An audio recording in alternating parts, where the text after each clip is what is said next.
के हुन्छ भने वास्तवमा लेखा र कर भनेको पनि आजको डेटमा अति आवश्यक छ। ड्राइभिङ सिटमा राख्नुपर्ने स्थिति छ। किनभने मान्छेले अब के व्यवसाय गरेर उसले कति प्रफिट कति पर्सेन्ट मार्जिन राखेर जोडेर राखेको कस्ट उसको के छ या त्यसपछि उसलाई ट्याक्स कति पे गर्नु परिरहेछ त्यो कुरोहरूलाई राम्ररी यदि व्यवस्थित गर्दै लगेन भने तब एक हिसाबले व्यापार टर्नओभर त देखिन्छ ल धेरै बढेको छ तर त्यहाँ प्रफिट के भइरहेको हुन्छ र ट्याक्स अनावश्यक रूपमा कहाँ पे गरिरहेको छ र कहिलेकाहीँ आफ्ना गल्तीहरूले गर्दा पनि यो पछि फुल अडिटर जुन आउँछ ट्याक्सको त्यो ट्याक्समा फुल अडिटर हुँदाखेरि पनि धेरै कुरा अनएक्सपेक्टेड रूपले उसले नोक्सान सहनु परेको हुन्छ। त्यही भएर वास्तवमा लेखा र करलाई चाहिँ अबको डेटमा चाहिँ एकदम कम्प्लिटली ड्राइभिङ सिटमा राख्नुपर्छ जस्तो मलाई लाग्छ। रह्यो विक अब त्यसमा ल्याकिङ जुन छ ल्याकिङ चाहिँ पक्कै कुरो हेर्नुहोस् जसले आफै गरेर बिजनेस डेभलप गरेको हुन्छ उनले जो प्र्याक्टिकल चिज सिकेको हुन्छ प्र्याक्टिकल चिजको अलगै कुरो हुन्छ त्यसमा शङ्कै छैन। किनभने एउटा कहीँ न कहीँ एउटा त्यसले इम्प्याक्ट त पक्कै पनि पार्छ किनभने कहीँ न अब तपाईँ जो बिजनेसमा हुनुहुन्छ त्यो बिजनेस यदि फुलफिल्ड राम्रो छ भने एउटा तपाईँको सेटिस्फ्याक्सन जुन अघि कुरो हाम्रो सेटिस्फ्याक्सनको त्यो कहीँ न कहीँ नभए तपाईँ के हुन्छ भने आफै स्टार्ट गरेकोमा तपाईँको एउटा अलगै भोक हुन्छ त्यसमा शङ्का छैन कि मैले अझै यो पनि गर्नुपर्छ त्यो पनि गर्नुपर्छ। ठिक छ अब नगर्न चाहेको छैन या गरेको छैन भन्ने छैन यहाँ तर के छ भने सायद अलिकति फरक त पार्छ दुईटै कुराहरू। फ्यामिली बिजनेसको ब्याकग्राउन्ड नै छ त्यसैले सुरुमा मैले फ्यामिली बिजनेस नै भने फ्यामिली बिजनेस वास्तवमा फ्यामिली बिजनेस भनेको एउटा स्कुल हो जहाँ तपाईँले एउटा तपाईँको सानैदेखि बचपनदेखि नै तपाईँले एउटा बेस पाउनुहुन्छ र कहीँ बिजनेससँग जोडिने तपाईँको इन्ट्रेस्ट पाउनुहुन्छ। वास्तवमा आजको डेटमा बिजनेससँग जोडिनु भनेको एउटा अरू प्रोफेसन त सँगै छँदैछन् तर पनि आज पनि बिजनेस भनेको एउटा अलगै चिज हो। त त्यो दृष्टिकोणले फ्यामिली बिजनेस भनेको मेरो हिसाबले एउटा स्कुल नै हो। देन इम्प्लोइ कर्मचारी भनेका तपाईँका कुनै पनि बिजनेस हाउसका उनीहरू भनेका एउटा फ्यामिली मेम्बर्स नै हुन् र तपाईँका बिजनेसका एसेट्स हुन् र पिलर्स हुन्। उनीहरू बिना तपाईँको बिजनेस चाहिँ कम्फर्टेबली अगाडि बढ्न सक्दैन र उनीहरूकै सपोर्ट र कोअर्डिनेसनबाट त्यो बिजनेस चाहिँ स्पिडली अगाडि बढ्न सक्छ। पैसा भनेको हेर्नुहोस् पैसा भनेको सबै कुरो होइन। पैसा तर के छ भने पैसा सबै कुरो होइन पनि र पैसा बिना केही कुरो चल्दैन पनि। चाहे हामी व्यापार बिजनेस गरौँ या लाइफ आफ्नो चलाउनलाई पनि पैसा सबैलाई चाहिन्छ तर पैसाको महत्त्वलाई पैसालाई नै ड्राइभिङ सिटमा राखेर अरू चिजको महत्त्वलाई कम गरेर त्यो चाहिँ कुनै पनि हेल्प पाउँदैन।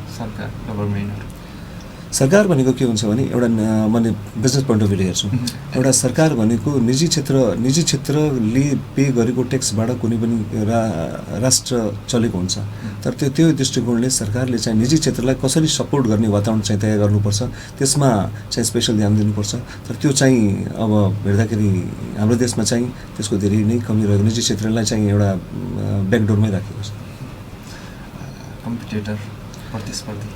प्रतिस्पर्धा कम्पिटिसन भनेको हरेक बिजनेसमा अति आवश्यक कुरो। विदाउट कम्पिटिसन तपाईँभित्रको रहेको क्यापेबिलिटी तपाईँभित्र रहेको भनौँ क्रिएटिभिटी त्यो बाहिर आउनै सक्दैन। त्यो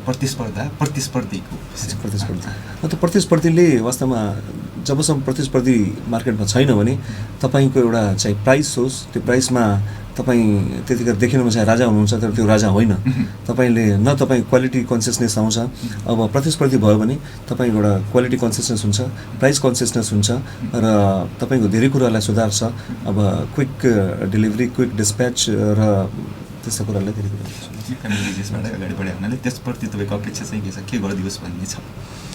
मेरो अब हाम्रो अगाडिको जेनेरेसन हेर्नुहोस् के हुन्छ भने सब यो कुरा फ्रिडम चाहिँ जो पढेर आइरहेछ उसमा चाहिँ फ्रिडम हुन्छ उसले अगाडि गएर के गर्नु छ हाम्रो काम होला उसलाई प्रपर मार्गदर्शन दिने त्यसमा चाहिँ हाम्रो कमी हुनु हुँदैन कुनै पनि हालतमा।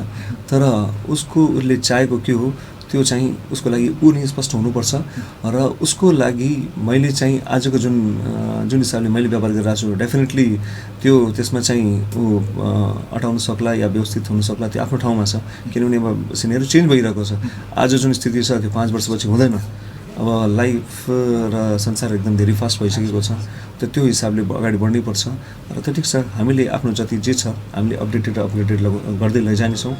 आदरणीय श्रोता तथा दर्शकबिन नमस्कार अनि स्वागत छ कार्यक्रम प्रभात विमर्शको दशैं विशेष श्रृङ्खला उद्योग व्यवसायमा दोस्रो पुस्ताको आजको श्रृङ्खलामा पनि उपस्थित छु। म पदम, प्रविधिबाट साथ दिँदै हुनुहुन्छ आरडीजी र छोटुजीले। तपाईँहरूसँग हामी 38 देखि 39 बिचको 1 घण्टाको समयमा दिनेश FM 93.8 मेगाहर्ज दिनेश खपरको अफिसियल फेसबुक पेज मार्फत लाइभ हुने गर्छ भने त्यसै गरेर हाम्रो पात्रो लगायतका एप्सहरूबाट पनि तपाईँहरू यो कार्यक्रम संसारभरि नै लाइभ सुन्न सक्नुहुन्छ।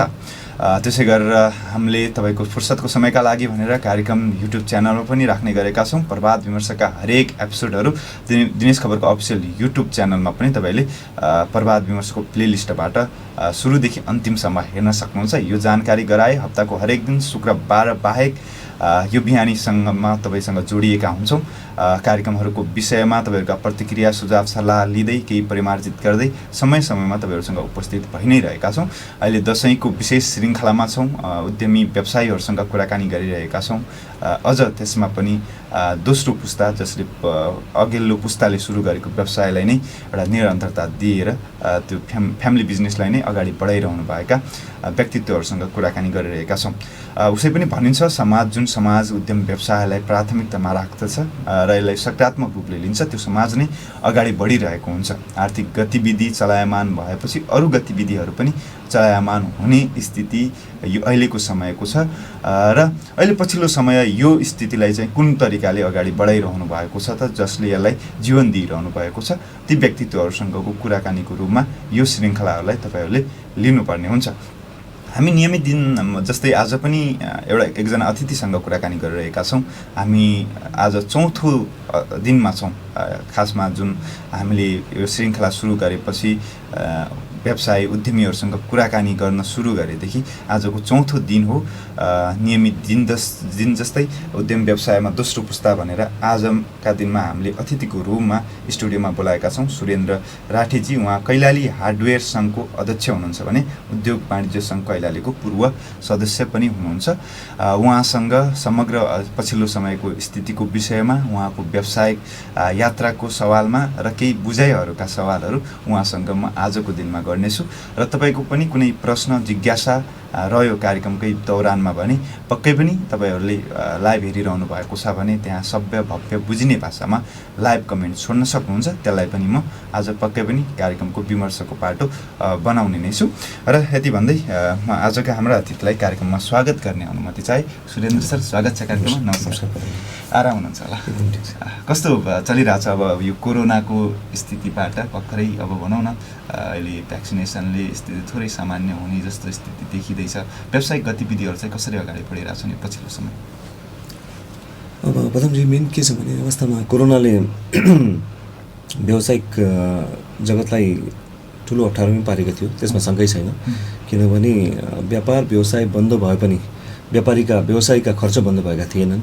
व्यवसायको चाहे त्यो स्यालेरी होस्, चाहे ब्याङ्कको ब्याज होस्, चाहे भाडा होस् या घर खर्च होस्, त्यो बन्द भएको थिएन। र एक्ज्याक्टली भन्ने हो भने व्यवसायको सिजनल टाइममा त्यतिखेर भएको। तर के छ भने एउटा निजी क्षेत्रलाई एउटा शक्ति नै छ कि निजी क्षेत्र भनेको कस्तो हो भने उसले जस्तो सुकै अप्ठ्यारो पऱ्यो भने आफूलाई चाहिँ डेभलप गर्दै लैजान्छ र ती अप्ठ्याराहरूलाई पार गर्दै उसलाई थाहा छ, निजी क्षेत्रलाई थाहा छ उसलाई सहयोग गर्ने भने उसको आफ्नै आत्मबलले हो या आफ्नै भित्रको जुन क्यापेसिटी छ त्यसैबाट उसले त्यसबाट बल पुग्छ। त्यसलाई हेरेर उसले चाहिँ अब भन्नु पऱ्यो निजी क्षेत्रले त्यो कुरालाई पार गरिसकेको छ। अब हामी चाहिँ अलिक सकारात्मक समयमा आइसकेका छौँ। त्यसो भए अहिले बिस्तारै सहजतातिर अगाडि बढ्दैछ। अनि अब यो थोरै हाम्रो कार्यक्रममा आइसकेपछि एउटा कुन तवरबाट कहिलेबाट व्यवसायमा यसरी सक्रिय रूपमा लाग्नु भएर छ त अतिथि भन्ने एक किसिमको लाग्छ श्रोता दर्शकहरूलाई। त्यसैले थोरै तपाईँको यो व्यावसायिक रूपमा प्रवेश गर्दाको अनुभूतिहरू मैले सुन्न चाहेँ। किनकि एउटा अन्त तपाईँको फ्यामिली बिजनेस नै छ, सानैदेखि त्यो किसिमको एउटा स्कुलिङ त हुने नै हो। प्रत्यक्ष रूपमा आफै अगाडि बढेर त्यो पूर्ण सहयोग व्यवसायलाई नै भनेर त्यसरी अगाडि बढेको चाहिँ कति समय भयो, कसरी प्रवेश गर्नुभयो? हेर्नुहोस्, वास्तवमा एसएलसी पास गरिसकेर 2049 सालमा एसएलसी पास गरेको धनगढीबाट। त्यसपछि चाहिँ ग्रेजुएसन कोलकाताबाट भयो। कोलकातामा सिएसिएस गर्दै त्यो संजोगले दुइटैको इन्टर गरियो। त्यतिखेर अब मेरो बुवाको एक्सिडेन्ट भयो एउटा, त उहाँ चाहिँ 6 महिना बेड रेस्टमा बस्नु परेको थियो। त त्यतिखेरै म व्यापारमा सायद 2-3 वर्षपछि आउँथ्यो होला, या सिएसिएसकै त्यस्तो केही हुन्थ्यो होला, त्यो आफ्नो ठाउँमा छ। म त्यतिखेर आएपछि मैले बिजनेस जोइन गरेँ। त आज त्यो बिजनेस जोइन गरेको मलाई 23 वर्ष भइसकेको छ र कम्प्लिटली आफूले हेर्न लागेको बिजनेस नै आफ्नै उसमा चाहिँ 17-18 वर्ष भइसकेको छ र पहिलाको परिस्थितिमा पनि र अहिलेको परिस्थितिमा धेरै फरक आइसकेको छ। धेरै कुरो चेन्जेस आइसकेको छ। पहिलाको धनगढीको मार्केट नै भन्यो भने एकदम सुदूरपश्चिम मार्केट नै त्यस्तो डेभलपमेन्ट भएको थिएन। अब बिस्तारै डेभलप हुँदै गइरहेको छ र त्यो पोइन्ट अफ भ्यूले हेर्दाखेरि धेरै कुरो यो बिचमा सिकियो र त्यही हिसाबले त्यसलाई अनुसरण पनि गरियो र आज एउटा मन सेटिस्फाइड उसमा नै छ, त्यो लेभलमा हुनुहुन्छ। एउटा यो अनुभूतिको सवालहरू एउटा बडो गजबको हुन्छ नि होइन। कुन तवरले भने हामी कुनै समयमा एउटा कुरा चाहिरहेको हुन्छौँ, गर्नु एउटा कुरा परिरहेको हुन्छ होइन। एउटा फेरि त्यसलाई एउटा अगाडि बढाउने सवालमा फेरि जिम्मेवारी आइसकेपछि त्यसलाई अगाडि बढाउनु पर्ने भइसकेपछि त्यो सिकिँदै जाने स्थिति हुन्छ। त्यो तपाईँले अहिले भने जस्तो फेरि परिस्थितिले त्यसलाई निर्माण गरिदिन्छ भन्नुहुन्छ। यो औपचारिक पढाइकै सवालमा फेरि मैले थोरै जोडिन चाहेँ, किनकि हामी पढाइको कुरा कहानी उठिसकेपछि यो कस्तो किसिमको प्रभाव एउटा व्यवसायमा उद्यममा पार्दो रहेछ, किनकि तपाईँले पनि एउटा औपचारिक पढाइको उसलाई भनौँ न कन्टिन्यू गर्दै अगाडि बढ्नुपर्छ भन्ने त्यो सोचका साथमा दुइटैलाई एउटा म्यानेजमेन्ट गरेर अगाडि बढ्ने कोसिस गर्नुभएको होला। यसको महत्त्व चाहिँ यो व्यावसायिक यात्राको लागि कस्तो हुँदो रहेछ औपचारिक शिक्षाको? धेरै नै फरक पर्छ वास्तवमा। पढाइले के छ भने हामी व्यापार व्यवसाय राम्ररी जानेको हुन्छौँ, या एउटा जस्ट बिजनेस भनेको पर्चेज र सेल्स मात्रै होइन, त्यसलाई कसरी व्यवस्थित, त्यसको धेरै पाटाहरू हुन्छन्। त त्यो पाटाहरूलाई के छ भने त्यो पढाइ जुन प्रोफेसनल पढाइ छ त्यो पढाइले चाहिँ तपाईँले ब्रोड माइन्डेड बनाउँछ। धेरै कुरा यो कुरोहरूलाई रासनली तपाईँलाई सोच्ने तपाईँको बनाउँछ एउटा। अनि त्यसले गर्दा कहीँ के हुन्छ तपाईँको विभिन्न तरिकाले सोच्नाले गर्दा तपाईँको बिजनेसलाई अगाडि डेभलप गर्ने या बढाउने त्यो कुरोलाई चाहिँ उसले धेरै कुरो मद्दत पुर्याएको हुन्छ। अब के हुन्छ भने वास्तवमा हाम्रो यहाँ अलिकति यो कुरोमा म भन्छु, सुदूरपश्चिममा पर्चेज र सेल्सलाई मात्रै भन्ने बिजनेस भनेर पनि एउटा युज गर्छ। अब के हुन्छ भने वास्तवमा लेखा र कर भनेको पनि आजको डेटमा अति आवश्यक छ। ड्राइभिङ सिटमा राख्नुपर्ने स्थिति छ, किनभने मान्छेले अब के व्यवसाय गरेर उसले कति प्रफिट, कति पर्सेन्ट मार्जिन राखेर जोडेर राखेको कस्ट उसको के छ, या त्यसपछि उसलाई ट्याक्स कति पे गर्नु परिरहेछ, त्यो कुरोहरूलाई राम्ररी यदि व्यवस्थित गर्दै लगेन भने तब एक हिसाबले व्यापार टर्नओभर त देखिन्छ ल धेरै बढेको छ, तर त्यहाँ प्रफिट के भइरहेको हुन्छ र ट्याक्स अनावश्यक रूपमा कहाँ पे गरिरहेको छ, र कहिलेकाहीँ आफ्ना गल्तीहरूले गर्दा पनि यो पछि फुल अडिटर जुन आउँछ ट्याक्सको, त्यो ट्याक्समा फुल अडिटर हुँदाखेरि पनि धेरै कुरा अनएक्सपेक्टेड रूपले उसले नोक्सान सहनु परेको हुन्छ। त्यही भएर वास्तवमा लेखा र करलाई चाहिँ अबको डेटमा चाहिँ एकदम कम्प्लिटली ड्राइभिङ सिटमा राख्नुपर्छ जस्तो मलाई लाग्छ। त्यही हिसाबले यो वास्तवमा जुन तपाईँले क्वेसन सोध्नुभयो, यो पढाइको वास्तवमा धेरै महत्त्व छ।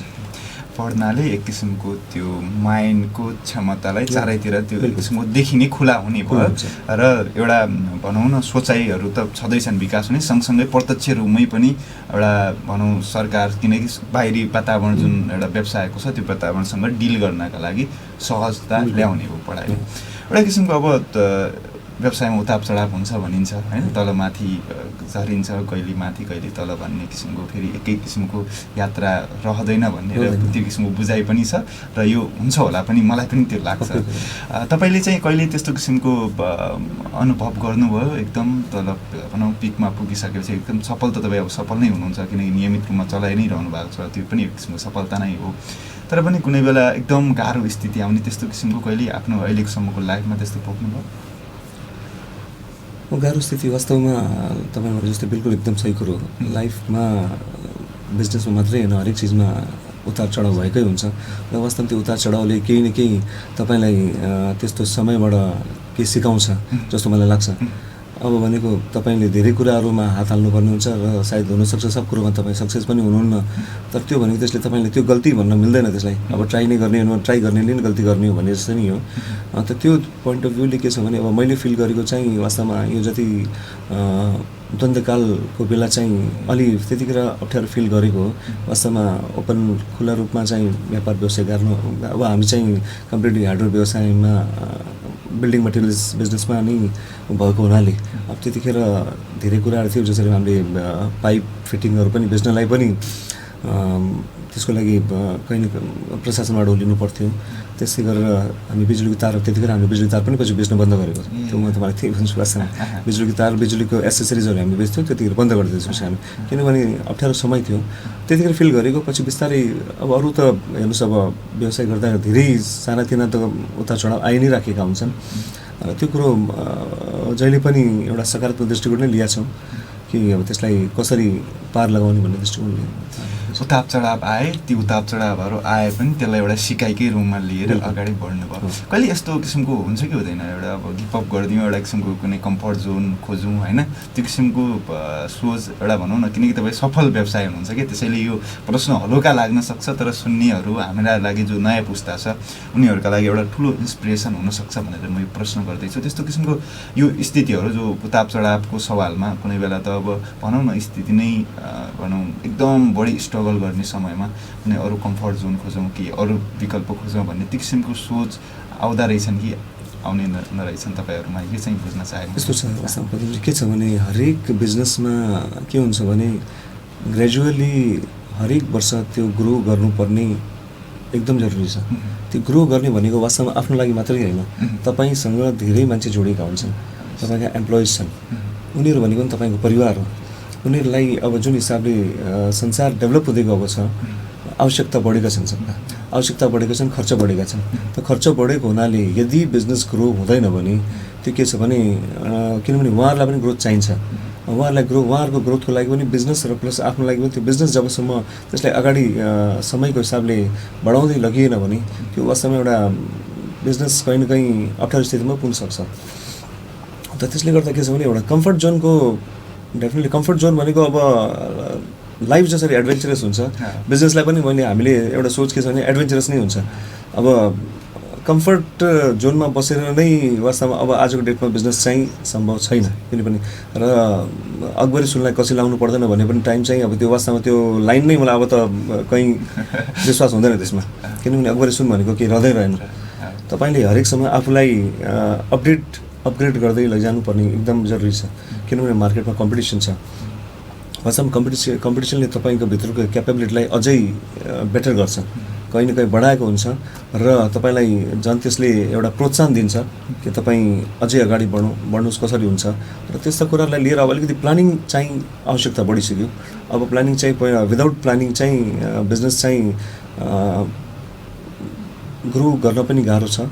हरेक चिजको प्लानिङ चाहिन्छ, चाहे त्यो तपाईँको सेल्स एन्ड मार्केटिङको होस्, त्यो हिसाबले टिम बनाएर र त्यही हिसाबले तपाईँको अकाउन्ट्स एन्ड ट्याक्स प्लानिङको पनि त्यही हिसाबले एउटा प्लानिङ हुनुपर्छ। अब वर्षभरिको प्लानिङ नबनाइकन वास्तवमा कुनै पनि बिजनेस मेरो विचारले अब सर्भाइभ हुन धेरै गाह्रो छ। एक्सटर्नल इन्भाइरोमेन्टसँग र इन्टर्नल इन्भाइरोमेन्टसँग दुइटैसँग डिल गर्नका लागि प्लानिङ चाहियो भन्ने नै हो। अब के हुन्छ भने जसरी अब हाम्रो लाइनमा भन्ने हो बिल्डिङ मटेरियल्स लाइनमा स्टकहरू हामीले धेरै राख्नुपर्ने हुन्छ। स्टक राख्दै कहिलेकाहीँ ठिक छ मार्केटमा देखिन्छ कि मात्र रेट बढेको मात्र देखिन्छ, घटेको पनि हुन्छ। त्यो घटेको चाहिँ हाम्रो बिजनेस लाइनमा पर्टिकुलर लाइनमै भनेको मैले त्यसमा मार्जिन, रेट अफ मार्जिन भनेको कम हुन्छ। अब रेट अफ मार्जिन कम हुँदाखेरि के छ भने अलिकति प्राइस यदि डाउन भएर लस पनि जानुपर्ने हुन्छ। अब त्यो उपाय छैन, त्यो पार्ट अफ द बिजनेस हो भने त्यही भएर त्यसमा चाहिँ अब ध्यान चाहिँ पुरा एकदम एटेन्टिभ हुनुपर्छ, एटेन्टिभ भएर काम गर्नुपर्ने हुन्छ। र फेरि यही प्रश्न मैले अझ कुन तरिकाले तान्न खोजेँ भने अहिले तपाईँले अघि हामीले सुरुमा कोरोनाको विषयमा कुराकानी गऱ्यौँ। अब तपाईँहरूले एक किसिमको थोरै भए पनि भनौँ न एउटा सक्सेसको लेभलमा हुनुहुन्थ्यो र त्यसले एउटा किसिमको इस्टाब्लिस लेभलमा भएको हुनाले तपाईँहरूलाई रहिरहन त्यति अप्ठ्यारो गरेन पनि होला होइन, एक किसिमले अब अप्ठ्यारो त हुने नै भयो, त्यही पनि एकदमै तरिकाले भनौँ न त्यहाँबाट गिपअपै गर्ने हिसाबको चाहिँ नभयो होला। तर नयाँ उद्यमी जो हुनुहुन्थ्यो भर्खरै सुरु गरेको पनि त्यो बेला हुनुहुन्थ्यो कि फेरि सिजन सुरु हुने किसिमको स्थिति, फेरि त्यो उसमा आर्थिक गतिविधिहरू बढी हुने समयमा सुरु गरिरहेकाहरू अब 2 वर्ष जति भयो भनौँ न लगभग, अब चाहिँ के गर्ने त, अब भएको जति जो लगानी थियो त्यो सबै डुबिसक्यो। धेरै भन्नुहुन्छ कि सुनाउनुहुन्छ कुनै बेला कुराकानीहरू, उहाँहरूलाई तपाईँले भन्नु पर्यो भने के कुरा चाहिँ सजेस्ट गर्न चाहनुहुन्छ? पक्कै कुरो हो, वास्तवमा नयाँ बिजनेस जसले इन्ट्रोड्युस गरेका छन् उनलाई त्यतिखेर यो यस्ता कुराले हतोत्साहित गर्छ, किनभने त्यहाँ उनलाई लगानी मात्रै बढेको देखिन्छ। किन खर्च भनेको पनि त्यतिखेर त लगानी मान्नु पर्यो, उपाय नै छैन। अब वास्तवमा यो हाम्रो बिजनेस भन्दा पनि जसरी अब यो हस्पिटालिटी बिजनेसमा वास्तवमा धेरै अप्ठ्यारो पर्यो, किनभने कम्प्लिट वेमा भन्ने हो भने लास्ट इयर कोरोना भइसकेको 6-7 महिनासम्म पनि त्यहाँ चाहिँ बिजनेस ग्रो भएको थिएन, बढेको थिएन या भएको थिएन। त त्यसलाई पक्कै पनि अप्ठ्यारो परेको छ। तर अप्ठ्यारो परेको बेला अब त्यसलाई चाहिँ हतोत्साहित भएर त्यो बन्द गिभअप गर्नुभन्दा पनि वास्तवमा अलिकति आफ्नो खर्चहरूलाई कटौती गरेर, खर्चहरूलाई कटौती भन्नाले अब धेरै खर्चहरूलाई कटौती एउटा सिम्पल वेमा जसरी जुन हिसाबको आम्दानी छ त्यो हिसाबले चलाएर अगाडि बढ्नुपर्छ भन्ने मेरो मान्यता छ। र अब अप्ठ्यारा पक्कै कुरो जीवनमा आउँछन्, अप्ठ्यारो सायद हुनसक्छ, धेरै कुरा जसले भोग्छ उसलाई बढी थाहा हुन्छ, त्यसमा शङ्का छैन। तर सायद अलिकति पोजिटिभ भएर अगाडि बढ्न सकियो भने यो यस्ता समयहरूले चाहिँ केही न केही सिकाएकै हुन्छ कि अब अप्ठ्यारो जो परेको हुन्छ, अप्ठ्यारो बाहेक यदि के सकारात्मक सोच्नुहुन्छ भने त्यसले केही न केही तपाईँलाई सिकाएरै गएको हुन्छ। अब जसरी भन्यो भने हेर्नुहोस्, वास्तवमा यो कोभिड टाइमले अब नेगेटिभ त धेरै कुरो भयो, तर पोजिटिभ पनि धेरै कुरो। पोजिटिभ कसरी भएको छ भने आज तपाईँको जसरी पेमेन्ट सिस्टमहरू जति थियो धेरै डिजिटलाइज भइसक्यो। मान्छे अब हेर्नुहुन्छ भने तपाईँ मेरो विचारले 100मा 75% मान्छे डिजिटल वेमा पेमेन्ट गर्न लागिसक्यो। हामीले देख्छौँ हाम्रो दोकानमा आउँदाखेरि मान्छेलाई हरेक ल क्युआर कोड छ या त एउटा राम्रो लाग्छ, हामीलाई फिल राम्रो हुन्छ कि कमसेकम ल एटलिस्ट यो डेभलपमेन्ट भएको छ। त्यस्तै गरेर अब भन्नुहुन्छ अब जसरी जति डिपार्टमेन्ट स्टोरहरू डेभलप भएको छ, किनभने मान्छे त्यतिखेर मार्केटमा जान पाएन र सायद त्यतिखेर एउटा या दुईवटा डिपार्टमेन्ट स्टोर थिए, उनीहरूलाई पनि अलिकति सर्भाइभ गर्न गाह्रो भइरहेको थियो। तर यो आएपछि उहाँहरूले पनि एउटा लाइन पाउनुभयो र त्यसलाई डेभलप गर्दै लैजानुभयो र कहीँ न कहीँ उनीहरूको बिजनेसमा एउटा चेन्ज आयो। र आजको डेटमा मेरो विचारले सायद धनगढीकै उसमा हेर्नुहुन्छ भने करिब 8देखि 10वटा चाहिँ डिपार्टमेन्ट स्टोर भइसकेका छन् र त्यो कहीँ न कहीँ बिजनेस डेभलप गरेकै छ। त अनलाइन बिजनेसहरूलाई बढाउने काम चाहिँ कोभिडले एउटा बाटो देखाएको छ, सबैलाई त्यो बाध्यता पनि बनायो। बाध्यता तपाईँसँग प्रत्यक्ष अघि हामी अप्रत्यक्ष रूपमा पनि कुराकानी गरिरहेको थियौँ, अहिले फेरि यहाँ फर्मल कुराकानी गरिरहँदाखेरिमा पनि कस्तो मलाई महसुस भइरहेछ भने एकदमै पोजिटिभ हुनुहुन्छ कि, त्यसैले मैले थोरै यो सवालभन्दा थोरै विमुख हुन चाहेँ कि यो पोजिटिभ कसरी चाहिँ रहन सकिन्छ सर? थोरै एउटा बिजनेसम्यान भइसकेपछि नि अब किनकि नयाँ उद्यमीहरू उताप चढावमा हुन्छन् कि अधिकांशहरू, अब जो हामीहरूले पनि कुनै बेला कुराकानी गरिरहँदाखेरिमा भन्नुहुन्छ सबै सकियो केही छैन होइन, त्यो किसिमको एउटा किसिमको भनौँ न त्यो नेगेटिभ माइन्डेड बढी चाहिँ भेटिन्छन्। त्यसैले अब तपाईँ एउटा एज अ बिजनेसम्यान त छँदैछ पोजिटिभ कसरी रहन सकिन्छ, एज अब ह्युमन बिइङ होइन, त्यो तरिकाले एकदम पोजिटिभिटी यसरी हरेक कुराबाट सकारात्मक कुरा मात्रै समेट्ने, त्यसलाई लिन सक्ने त्यो वातावरण तपाईँ आफ्नो मस्तिष्कभित्र कसरी बनाउनुहुन्छ? थोरै यो फरक प्रश्न एउटा कुरा मलाई के लाग्छ जसरी के छ भने वास्तवमा पक्कै एउटा हाम्रो नेचर हुन्छ कि ग्रो गर्नै पर्छ, ग्रोथ चाहिन्छ, आफ्नो नेसेसिटीलाई कसरी पुरा गर्ने भने त हुन्छ। तर एउटा कुरा के छ भने सँगसँगै एउटा ठिक छ बिजनेस बढाउने या ग्रोथमा सेटिस्फाइड हुनु हुँदैन मान्छे, तर जो रिजल्ट आएको छ आउटपुट त्यसमा के छ भने जो अरूसँग कम्पेयर गर्नुभन्दा वास्तवमा के हुन्छ भने त्यहाँ एउटा मनको सेटिस्फ्याक्सन, आफूलाई सेटिस्फ्याक्सन चाहिँ हुनुपर्छ। र सेटिस्फ्याक्सन नभएपछि के छ भने मन चाहिँ एकदम व्यग्र हुन्छ र त्यसले गर्दा कहीँ न कहीँ सकारात्मकता आउँदैन, म डेभलप भइरहेको छैन भन्ने एउटा कहीँ न कहीँ फिलिङ आउँछ। र लाइफ अलिक डिसिप्लिन पनि हुनुपर्छ, जरुरी छ। लाइफ डिसिप्लिन भयो भने अटोमेटिकली सकारात्मकता आउँछ। अब भनौँ अब पर्टिकुलर मैले भने जस्तै आज मलाई करिब 15 वर्ष लागि म प्राणायाम रेगुलर गर्छु र कहीँ न कहीँ अब मान्छेलाई हुनसक्छ यो कुरोलाई लिएर अलि पत्याउँदैनन् होला, तर यो आधा पाउन घन्टा डेली प्राणायामले पनि धेरै कुरो तपाईँलाई सकारात्मक गराउँछ। प्राणायामले धेरै कुरो सकारात्मक गराउँछ र बेसिकली अरू चाहिँ अब मनको सेटिस्फ्याक्सन नै जस्तो लाग्छ मलाई। मैले भनेकै मध्ये मैले दुईवटा कुरा लिन रुचाएँ कि एउटा कुरा जो हामी काम गरिरहेका हुन्छौँ, काम गर्दाखेरिमा आफ्नो ग्रोको जो लेभल छ त्यसलाई एचिभ गर्ने सवालमा चाहिँ हामीले एकदम सर्टिफिकेसन भनौँ न त्यो किसिमको सन्तुष्ट भएर बसिराख्नु चाहिँ हुँदैन, त्यसमा चाहिँ गर्नु नै पर्छ। तर अब आउटपुट आइसकेपछि देन हामी त्यसलाई चेन्ज गर्न सक्दैनौँ भने त्यसपछि त्यसमा बढी फोकस आएर त्यो मस्तिष्कलाई खालि त्यतिकै एउटा वर्क दिएर आफूले एउटा भनौँ न दुःखी भएर त्यो किसिमले चाहिँ बस्नु हुँदैन भन्ने कुरा बुझेँ मैले। ठिक छ, म सही बुझेँ। ओके, लगभग हामी कुराकानी गरिरहेका छौँ आजको दिनमा सुरेन्द्र राठीजीसँग। उहाँ उद्यमी व्यवसायी हुनुहुन्छ, उहाँसँग व्यवसायको विषयमा सँगसँगै केही व्यावहारिक कुराकानी गर्न पनि पुगिरहेका छौँ। उहाँको अनुभव, उहाँको पछिल्लो समयको स्थिति र एउटा समग्रतामा हामीले अनुसरण गर्ने कुराहरू म निकाल्ने प्रयास गरिरहेको छु।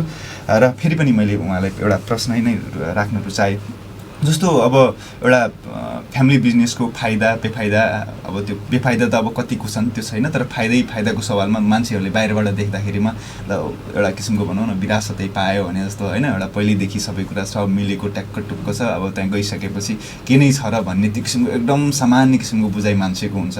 फेरि एउटा मान्छेको लेभल हुन्छ कि होइन उहाँहरूले त त्यो किसिमको परिवारबाट सिक्न त पाउनुभयो, तर आफैले त्यो तरिकाले गरेर त्यो किसिमको ठक्कर खाएर त्यो तरिकाले सिक्ने अवसरहरू गुमायो भनेर यो किसिमको दुइटै तवरबाट कुराकानी हुन्छ कि।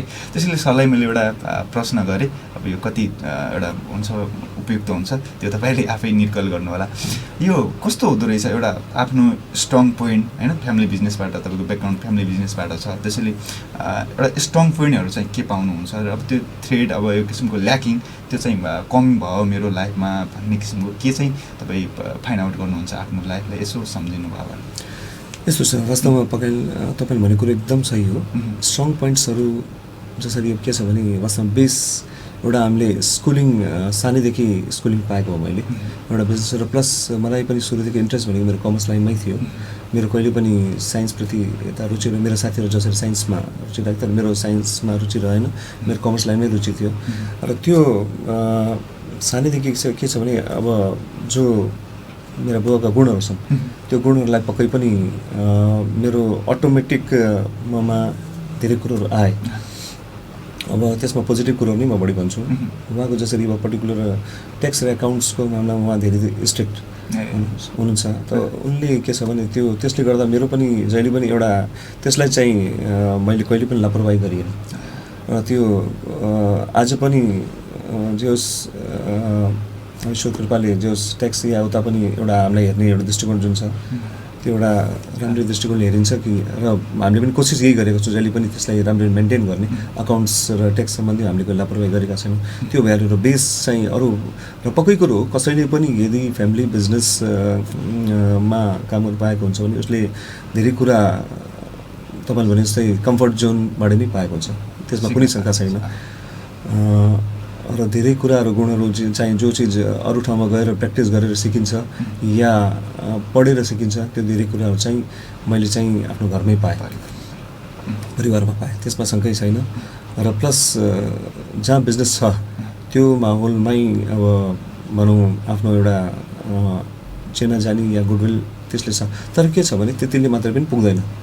अब डेभलप तपाईँले जसरी भने हजुरलाई के त्यो टाइम टु टाइम ग्रोथ त्यसको चाहिन्छ र समयअनुसार तपाईँले आफूलाई अपग्रेड गर्दै लैजानु पर्ने हुन्छ।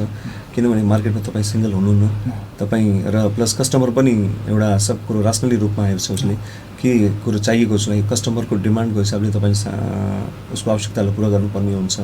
त्यही हिसाबले तपाईँले आफूलाई तपाईँ त्यो कम्फर्ट जोनमा बसेर चाहिँ रहन सक्नुहुन्न कुनै पनि हालतमा, तपाईँले त्यसलाई डेभलप गर्दै लैजानुपर्ने हुन्छ। र अर्को कुरो रह्यो विक कुरो, अब त्यसमा ल्याकिङ जुन छ, ल्याकिङ चाहिँ पक्कै कुरो हेर्नुहोस्, जसले आफै गरेर बिजनेस डेभलप गरेको हुन्छ उसले जो प्र्याक्टिकल चिज सिकेको हुन्छ, प्र्याक्टिकल चिजको अलगै कुरो हुन्छ, त्यसमा शङ्कै छैन। किनभने एउटा कहीँ न कहीँ एउटा त्यसले इम्प्याक्ट त पक्कै पनि पार्छ। किनभने कहीँ न अब तपाईँ जो बिजनेसमा हुनुहुन्छ त्यो बिजनेस यदि फुलफिल्ड राम्रो छ भने एउटा तपाईँको सेटिस्फ्याक्सन जुन अघि कुरो आएको सेटिस्फ्याक्सनको त्यो कहीँ न कहीँ नभए तपाईँ के हुन्छ भने आफै स्टार्ट गरेकोमा तपाईँको एउटा अलगै भोक हुन्छ, त्यसमा शङ्का छैन कि मैले अझै यो पनि गर्नुपर्छ त्यो पनि गर्नुपर्छ। ठिक छ, अब नगर्न चाहेको छैन या गरेको छैन भन्ने छैन यहाँ, तर के छ भने सायद अलिकति फरक त पार्छ दुइटै कुराहरू हुन्छ।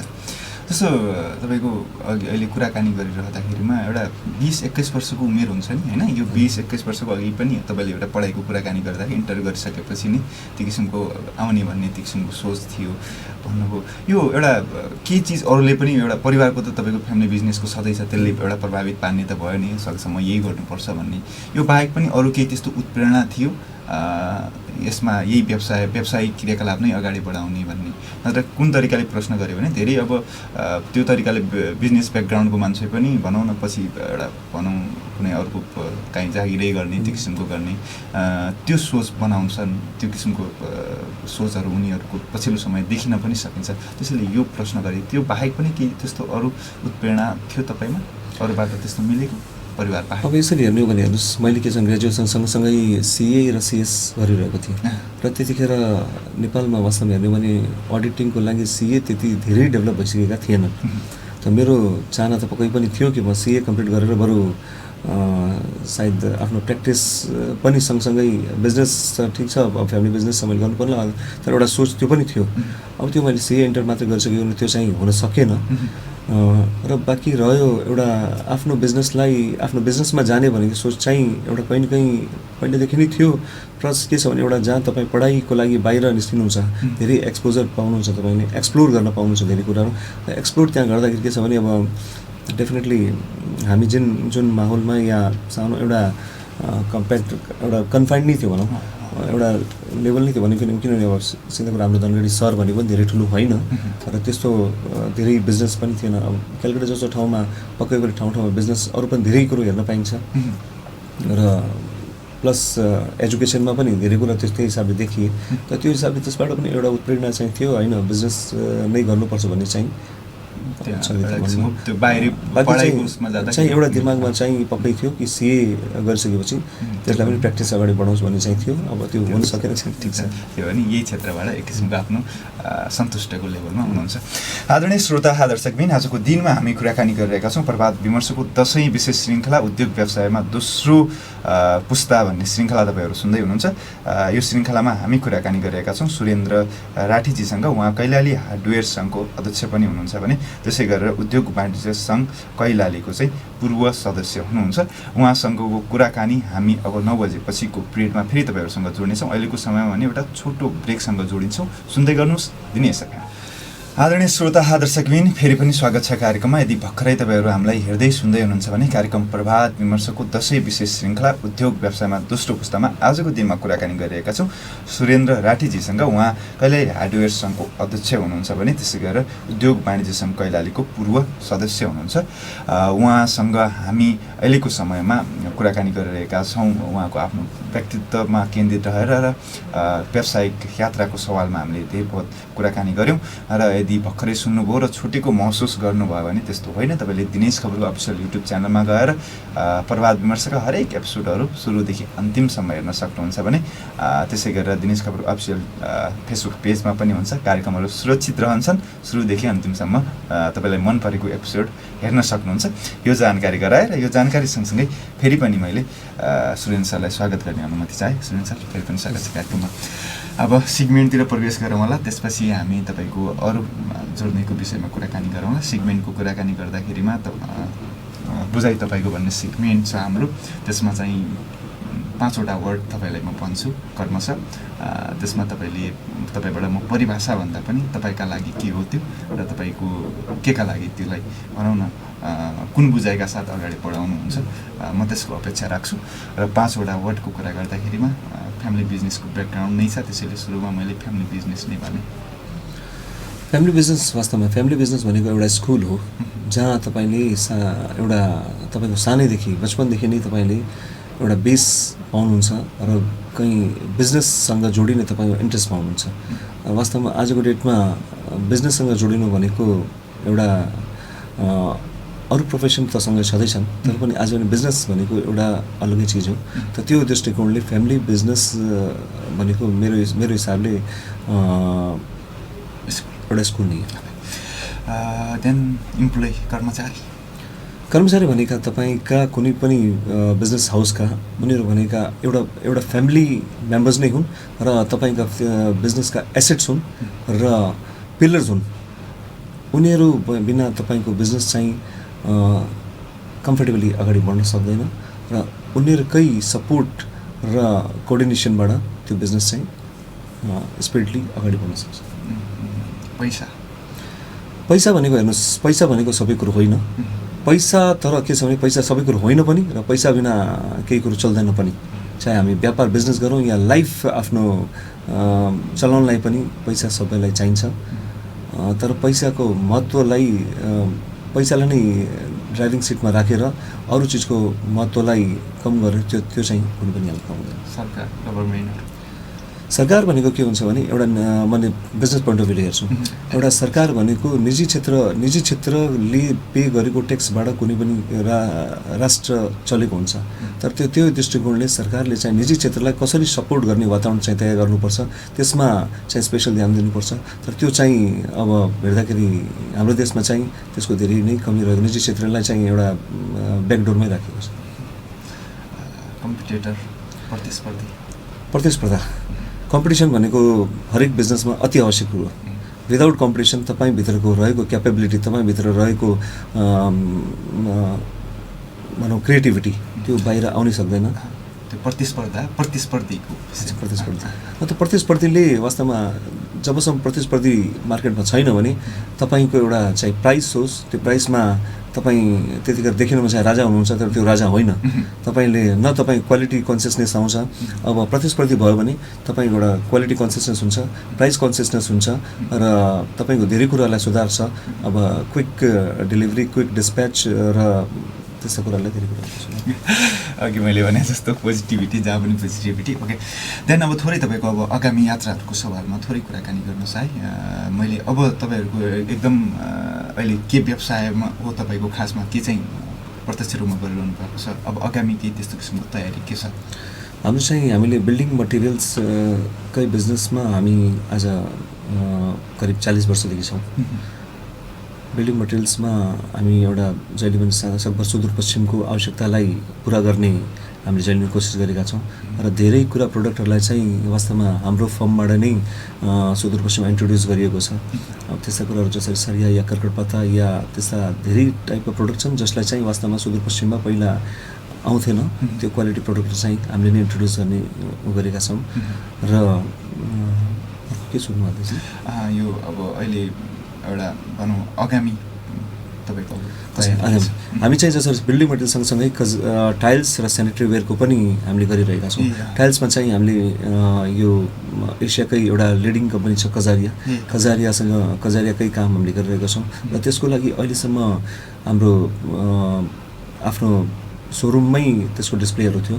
तर त्यसलाई अहिले चाहिँ हाम्रो यो 6 लेन हाइवेमै एउटा हामीले डिस्प्ले सेकेन्ड फ्लोरमा एउटा डिस्प्ले हाम्रो रेडी भइरहेको छ। त्यो करिब 15 दिनमा हाम्रो ओपनिङ हुन्छ र त्यसले चाहिँ एउटा जो सबै क्षेत्रका मान्छेहरूलाई चाहिँ एउटा आफूले चाहेको टाइल्स र सेनिटरीहरूलाई चाहिँ इजी वेमा डिस्प्लेमा हेरेर सेलेक्ट गर्न एउटा मद्दत पुर्याउँछ। एउटा नयाँ चिज नै छ, अहिलेसम्म सुदूरपश्चिममा त्यस्तो डिस्प्ले चाहिँ अरू कुनै छैन। त्यो प्रयास तपाईँको अबको दिनमा छ। थोरै अब एउटा हामीले तपाईँको व्यक्तित्वमा रहेर र तपाईँको बिजनेसको सवालमा त कुराकानी गऱ्यौँ, तर एउटा थोरै अब यो बाहिरी वातावरण जुन छ एउटा बिजनेसम्यानको लागि र एउटा प्रत्यक्ष रूपमा त्यसले भूमिका प्रभाव पारिरहेकै हुन्छ, त्यो सवालहरूमा कुराकानी गर्न चाहेँ मैले। एउटा अब गभर्मेन्टको अघि तपाईँले परिभाषा दिँदाखेरिमा केही कुराहरू त भनिहाल्नुभयो र त्यसको भूमिका विषयमा पनि त्यहाँ आइसक्यो, त्यसमा धेरै चर्चा नगरौँ होला। अब थोरै सिस्टमको सहरमा, किनकि गभर्मेन्टहरू त चेन्ज हुँदै गर्छन्, तर एउटा सिस्टम त्यो भने थोरै दिगो रहन्छ भन्ने हुन्छ। कस्तो लाग्छ अहिले यो जुन एउटा अनुभव पनि भयो तपाईँसँग लामो समयदेखि, फेरि फ्यामिली बिजनेसको त्यो एउटा पिरियड त तपाईँले जो देख्नु भएको छ त्यो छँदैछ।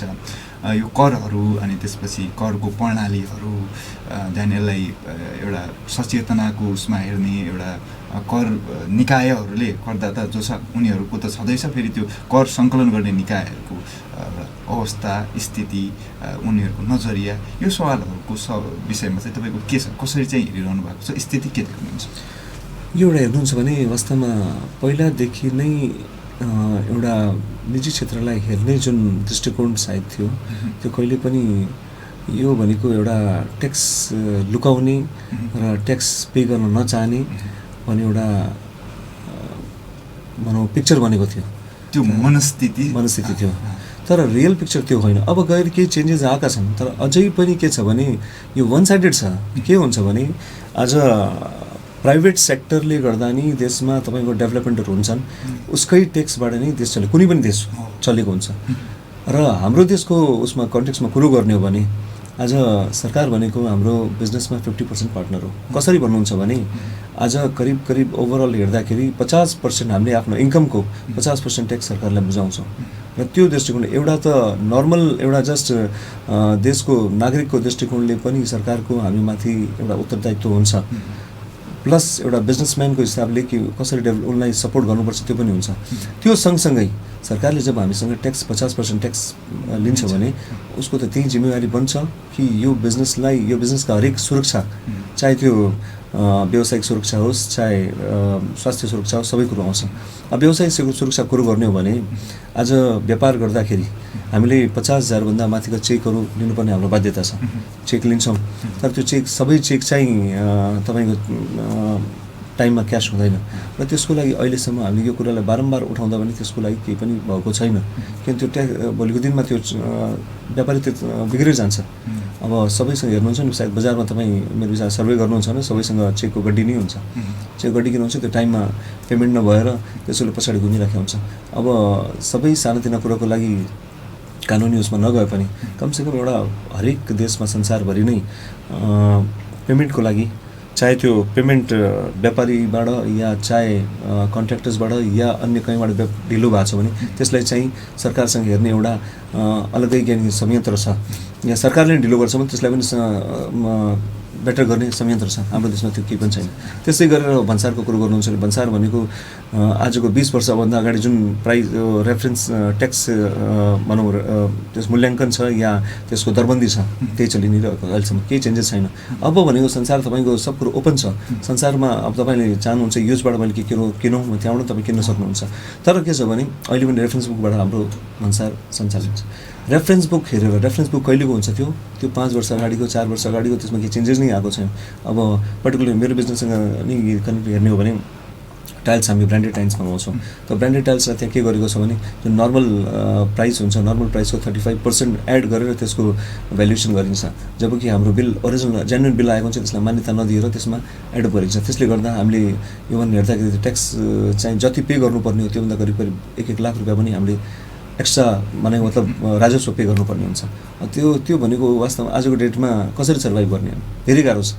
त त्यस्ता कुराहरूमा चाहिँ कमसेकम सरकारले ध्यान दिएर यो कुरालाई हामीले बारम्बार ठाउँ भनेका छौँ, तर वास्तवमा त्यसमा चेन्जेस केही पनि आएको छैन। फेरि चासै कम भएको छ त्यो स्थिति छ। फेरि नीतिकै सवालमा कुरा गर्दाखेरिमा त्यही 52-58 सालतिरको नीतिहरू अहिलेको समयमा छ। फेरि अहिले चेन्ज चाहिँ यति ग्रो भइदियो कि 5 वर्षमा पहिलाको जो एउटा पद्धति छ, टेक्नोलोजी छ, त्यो त्यसपछि त त्यो टेक्नोलोजी नै आउँदैन, टोटली चेन्ज हुन्छ। फेरि त्यही दृष्टिकोणले हेऱ्यो भने थोरै अप्ठ्यारो स्थिति, त्यो असहज वातावरण चाहिँ छ भन्न मिल्यो। जस्तो अब यो करको एउटा ब्याकग्राउन्ड भनौँ न, त्यो सिएको एउटा उसबाट तपाईँ हुनुहुन्छ होइन, एउटा त्यो पढाइ तपाईँले जे भने एउटा चासोका साथ गर्नुभयो, चासो त्यसमा पनि पक्कै पनि त्यो किसिमको माइन्डसेट तपाईँको छ पनि। त्यसैले एउटा पछिल्लो समय तपाईँको यो व्यावसायिक उसमा सर्कलमा एक किसिम परिचय चिनाजान त्यो किसिमको अब तपाईँ सङ्घ संस्थाहरूकै उसमा पनि आबद्धता हुनुहुन्छ। त्यसैले एउटा थोरै व्यवसायहरूको एउटा उसमा पनि जाउँ होला, कस्तो किसिमको यो सचेतना करको सवाललाई लिएर एउटा जुन नियत सही गलत जेसुकै भए पनि यसलाई यदि सही तरिकाले भएन भनेपछि त गभर्मेन्टले त्यही तरिकाले हेर्ने न हो होइन। त्यो भए हुनाले यो कस्तो देख्नुहुन्छ सचेतना, यसलाई चाहिँ बढी महत्त्वका साथ कुन तरिकाको लिएको चाहिँ पाउनुहुन्छ? यस्तो छ, वास्तवमा ट्याक्स सिस्टम राम्रै भएको भन्नाले जुन वे छ, तर त्यसलाई के छ भने एउटा कुरो के छ भने हाम्रोमा नियम कस्तो भन्छ, रेगुलेटेड नियम भन्छ, त्यसलाई ट्रेनिङ नियम भन्दैन। त वास्तवमा हाम्रो व्यवसायहरूमा धेरै कुराहरूको बारेमा जानकारी हुँदैन। तर अब के छ भने अब त्यो जानकारी हुँदैन भने व्यवसाय पनि अब मलाई त सरकारले जानकारी गराएको छ भनेर चुप्प लागेर बसेर हुँदैन। त्यो बारेमा चाहिँ जानकारी गरेर त्यो हिसाबले आफ्नो ट्याक्सको प्लानिङहरू चाहिँ गर्नुपर्छ। किनभने अब लजिकली नियममा हामी हिँड्दैनौँ भने त्यो लास्टमा गएर त्यो नोक्सान त फाइनली व्यवसायलाई नै हुन्छ। त म के भन्न चाहन्छु भने हाम्रो व्यवसाय सबैलाई ठिक छ, सेल्स र पर्चेज मात्रै व्यापार व्यवसाय होइन, एकाउन्ट्सलाई हामीले दुरुस्त राख्नुपर्छ। एकाउन्ट्सलाई सबै कुरो ल एकाउन्टले अडिटरले नै लास्टमा हेरिदिला भने त्यो दृष्टिकोणबाट बाहिर निस्किनुपर्छ। जबसम्म हामीलाई आफ्नो व्यवसायमा अकाउन्ट्समा के छ भने त्यो थाहा छैन भने त्यो वास्तवमा हामी करिब 50% ब्याकमा छौँ। धेरै कुरो हामीलाई त्यो नोक्सान पनि भइरहेको, त्यो आफ्नो पोइन्ट अफ भ्यूले पनि कस्टिङ हामीलाई आफ्नो थाहा छैन भने हामीले कसरी माल बेचौँला, त्यो त्यसमा नोक्सान भइरहेको छ, फाइदा भइरहेको छ, के भइरहेको छ त्यो हामीलाई थाहा हुँदैन। त्यसै गरेर अब ट्याक्सकै कुरो हुन्छ। ट्याक्सको के हुन्छ भने अब टाइममा फुल अडिट या धेरै टाइपका भनौँ अनुसन्धानहरू भइराखेका हुन्छन्। त्यो अनुसन्धान भएको बेला हाम्रो यदि प्रपर एकाउन्टिङ छैन भने हामीले अनावश्यक रूपमा भनौँ ट्याक्सेसन झेल्नुपर्ने हुन्छ। र त्यस्ता कुरा त्यही भएर म के भन्न चाहन्छु भने वास्तवमा अबको डेटमा चाहिँ त्यो पुरानो दृष्टिकोणले हामी चल्न सक्दैनौँ, हामी हिँड्न सक्दैनौँ। हामी एकदम फेयर हुनको लागि आफूलाई चाहिँ अपग्रेडेड राख्नैपर्छ। जसो ट्याक्स सिस्टम अपग्रेड भएको छ, उहाँहरूलाई सरकारले हामीसँग ट्याक्स उठाउनलाई अपग्रेड भएको छ, हामी पनि त्यही हिसाबले अपग्रेड भएर गल्ती कम गरौँ। गल्ती कम गरेपछि हामीले सायद ट्याक्सको अनावश्यक छ। त्यही त एउटा किसिमको नियत सही भयो पनि गल्ती भइदियो भनेपछि त त्यसले अब सरकारले हेर्ने बित्तिकै नियतमै प्रश्न उठाएरै त्यही किसिमले अब हुने न हो होइन। त्यो हुनाले सचेतना चाहिँ हुनु पऱ्यो भन्ने हो। देन अब अन्तिमतिर छौँ। एक दुईवटा प्रश्नहरू तपाईँसँग मैले राख्न समयले भनौँ त्यो किसिमको स्थिति निर्माण गर्छ होला।